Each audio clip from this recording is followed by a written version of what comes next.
এই মুহূর্তে দাঁড়িয়ে সব থেকে গুরুত্বপূর্ণ এবং বড় খবর, চীন সফরে যাচ্ছেন প্রধানমন্ত্রী নরেন্দ্র মোদী।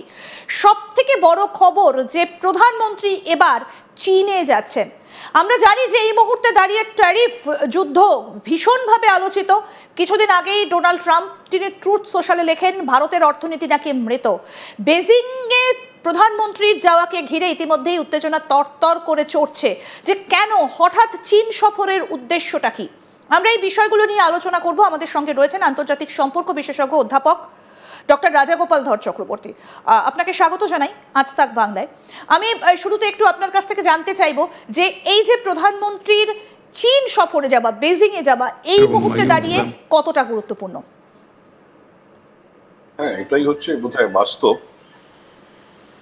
যেভাবে আমেরিকার খামখেয়ালিপনা মানে বা ট্রাম্পের খামখেয়ালিপনা শুরু হয়েছে, যে ট্যারিফ নিয়ে যেভাবে উনি ভাবছেন যে বিভিন্ন দেশকে কন্ট্রোল করবেন, তাদেরকে কবজায় নিয়ে আসবেন, সেটা করতে গিয়ে একটা বড় বিপর্যয় ডেকে আনছে নানান জায়গায়।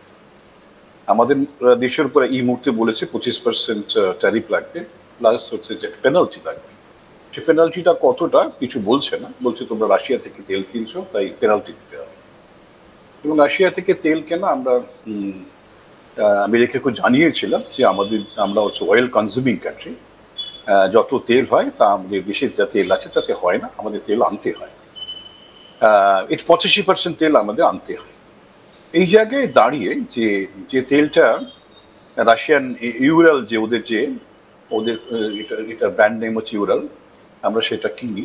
আর তার এখন ইন্টারন্যাশনাল যে ব্র্যান্ড যেটা হচ্ছে ব্রেন্ট ক্রুড, তার থেকে অনেকটাই সস্তা ডিসকাউন্ট আমরা পেয়েছি বলেই রাশিয়ার তেলটা আমরা কিনেছি। ভারত বলেছি আমেরিকার কাছে যে তোমরা ব্যবস্থা করে দাও, বা ইউরোপিয়ান ইউনিয়নকে বলেছি তোমরা ব্যবস্থা করলে আমরা কিনবো তোমাদের থেকে, যে দামে রাশিয়া দিচ্ছে। কিন্তু সেটা তো হয়নি। কিন্তু সেটা তো এতদিন চলে গেল। সেই আমরা দেখেছি ইউক্রেন যুদ্ধ থেকেই সেটা শুরু হয়েছে। 4 বছর ধরে এখন রাশিয়া থেকে আমরা সবচেয়ে বেশি তেল আনি। রাশিয়ার সাথে ভারতের সখ্যতা তো অনেক পুরনো, সেটা আমরা সবাই জানি। কিন্তু গালওয়ানের ঘটনার পর ভারতের সঙ্গে চীনের এতটা সান্নিধ্য দেখা যায়নি, যেটা এবার প্রধানমন্ত্রীর এই সফরকে ঘিরে একটা জল্পনা দানা বাঁধছে। আমি এই জায়গাটা একটু আসতে চাইবো। হ্যাঁ, দেখুন, গালওয়ানের যেটা আমরা দেখেছিলাম যে সংঘর্ষ হয়েছিল ভারত পাকিস্তান, একটা ভুল বোঝাবুঝি, বেশ কিছু আমাদের সেনা মারা গেছে, ওদেরও আনস্পেসিফাইড, সেটা কতটা বলেনি মারা গেছে। তা আমরা সবাই জানি দু দেশের একটা তিক্ততা, মানে সে দেশের সম্পর্কে একটা বিরাট তিক্ততা এসেছে। কিন্তু আমাদের বাণিজ্য কমেনি, চীনের সঙ্গে আমাদের কোনোভাবে বাণিজ্য কমেনি, বাণিজ্য বেড়েই চলেছে। কোভিডও কমাতে পারেনি, গালওয়ানের সমস্যাও কমাতে পারেনি। কেননা চীনের উপরে ভারতের অর্থনীতিটা বিরাটভাবে নির্ভরশীল। আমরা চীন থেকে যে জিনিস যেভাবে যে দামে পাই, সেটা আমাদের সেগুলো দেশের ফার্দার প্রোডাকশনও কাজে লাগে। সব না এই যে আমরা কনজিউমার গুডস কিনছি। এখন যেহেতু এই যে ট্যারিফের কথা এতটা বলতে চাইছিলাম, যে ট্যারিফে এতটাই ব্যতিগ্রস্ত হয়ে গেছে ভারত, তাই তাকে বিকল্প আমরা প্রায় $120-30 বিলিয়ন আমরা আমেরিকার সাথে ব্যবসা করি। তার মধ্যে আমাদের 85 থেকে 90 বিলিয়ন ডলার হচ্ছে আমরা সেখানে এক্সপোর্ট করি, বিরাট মার্কেট। এখন সেই মার্কেটটা চলে গেলে আমাদের তো দেশের অর্থনীতিটা বিপর্যয় হওয়ার সম্ভাবনা আছে। যে জিনিসগুলো তৈরি হচ্ছে সেগুলো তো তৈরি হবে না, তৈরি না হলে লোকের চাকরি চলে যাওয়ার সম্ভাবনা আছে। অথচ দেখুন, আমরা ব্রিক্স বলে একটা সংগঠন তৈরি করেছিলাম, যেখানে রাশিয়া, ভারত, চীন এবং সাউথ আফ্রিকা, এই চারটি অর্থনীতি প্রায় পৃথিবীর 40 থেকে 45% মতো বিশ্ব অর্থনীতির যে সেটা কন্ট্রোল করে।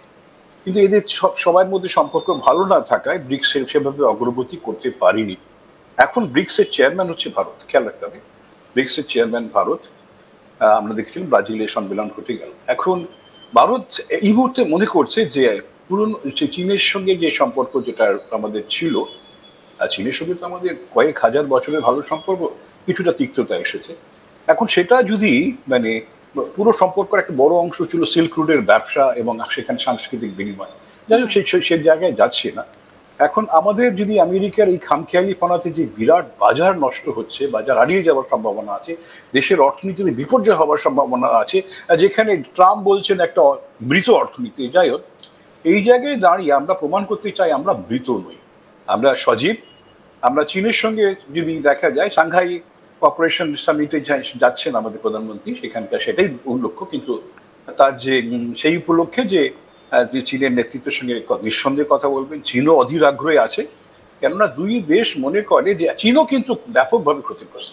আমাদের 25% ট্যারিফ বসেছে, ওদের 40-এর, কখনো 50, কখনো 100, যা খুশি বলে বেড়াচ্ছিলেন ট্রাম্প। মোটামুটি বোঝা যাচ্ছে হয়তো 40% আলোচনা চলছে ওদের সঙ্গে, 40% মতন ট্যারিফ বসবে। সেতে তাহলে কিন্তু মারাত্মক বিপর্যয়ের সম্ভাবনা আছে। প্রায় $400 বিলিয়ন ব্যবসা করে আমেরিকার সঙ্গে, বুঝেছে? সুতরাং এত বড় মার্কেট। ঠিক, এই যে মার্কেট, ভারত এবং চীনের মার্কেটটা তো ভীষণভাবে ঈর্ষণীয়, কারণ এখানকার জনসংখ্যা প্রবল, জনসংখ্যা যত বাড়বে মার্কেটটা তত বাড়বে। একটু যদি এইভাবে আমরা দেখি যে একদিকে প্রধানমন্ত্রী নরেন্দ্র মোদী তার চীন সফরে যাওয়া, অন্যদিকে অজিত দোভাল তিনি গেছেন মস্কোতে, তাহলে ভারত, রাশিয়া এবং চীন যদি এক আসনে বসে, সেখানেই কি কোথাও গিয়ে একটা ট্রাম্পের গায়ে ছ্যাঁকা লাগছে? হ্যাঁ, দেখুন, এটাই অনেকেই বড় বলার চেষ্টা করছে। RIC, রাশিয়া, ইন্ডিয়া, চায়না, এই যে যদি একটা অ্যাক্সিস তৈরি করা যায়, সেটা কিন্তু আগামী বিশ্বকে কিন্তু তারা কিন্তু নিয়ন্ত্রণ করতে পারে।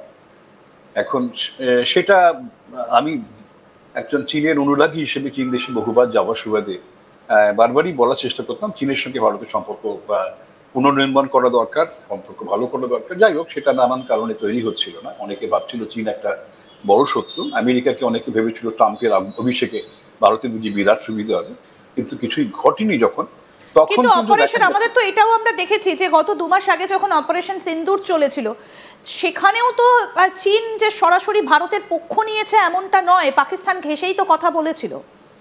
দেখুন, আন্তর্জাতিক সম্পর্ক না, এটা তো সেটা প্রতিনিয়ত পাল্টাতে পারে, বুঝেছেন? সেটা এই নয় যে তারা বলেছিল বলে আমার শত্রু হয়ে গেল, তা কিন্তু না।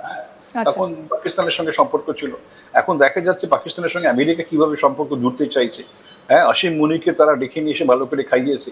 হ্যাঁ, তারপরে তারা বলেছে যে পাকিস্তানের যে তেল, ঠিক জানি না পাকিস্তানে কি অয়েল রিজার্ভ আছে, আমাদের কোনোভাবেই সেটা তথ্য যারা জানা নেই, বলছে সেখানে তেল তুলতে সাহায্য করবে আমেরিকা। এমন ভাবে পাকিস্তানের তো ভূপ্রাকৃতিক মাটির নিচে তো তেল থাকার কথা নয়, তাদের যা ভূতাত্ত্বিক অবস্থা। এই তেল তো নেই, কিন্তু যেভাবে বলছে যেন পাকিস্তানের একটা পরম বন্ধু হিসেবে আমেরিকা উঠে আসতে চায়, ভারতের বিরুদ্ধেই যাবার চেষ্টা করছে। এখন এই জায়গায় দাঁড়িয়ে ভারত মনে করছে যে চীনের সঙ্গে যদি সম্পর্ক করা যায়, তাহলে আমাদের ব্যবসা বাণিজ্য, এবং রাশিয়াও তেলের ভান্ডার, বুঝেছেন, এনার্জির ভান্ডার। রাশিয়াতে কয়লা আছে, তেল আছে, ন্যাচারাল গ্যাস আছে, ব্যাপক ভান্ডার, বুঝেছেন। আমরা যদি খালি রাশিয়ার তেল কিনতে পারি এবং আমাদের দেশে ক্রুড অয়েল নিয়ে এসে রিফাইন করতে পারি, সেগুলো আমরা বিদেশে পাঠাতে পারি, বিরাট স্কোপ রয়েছে। তাই রাশিয়ার সঙ্গে আমাদের সম্পর্ক নতুন করে, অজিত দোভাল সেখানে গেছেন, রাশিয়ার সঙ্গে সম্পর্কটা যদি নতুন করে রিভাইভ করা যায়। কিন্তু ইন্দিরা, আমি আরো যেটা নিয়ে আরো বেশি আমার ভরসা, আমার স্বপ্ন, সেটা হচ্ছে যে ব্রিক্স মুদ্রা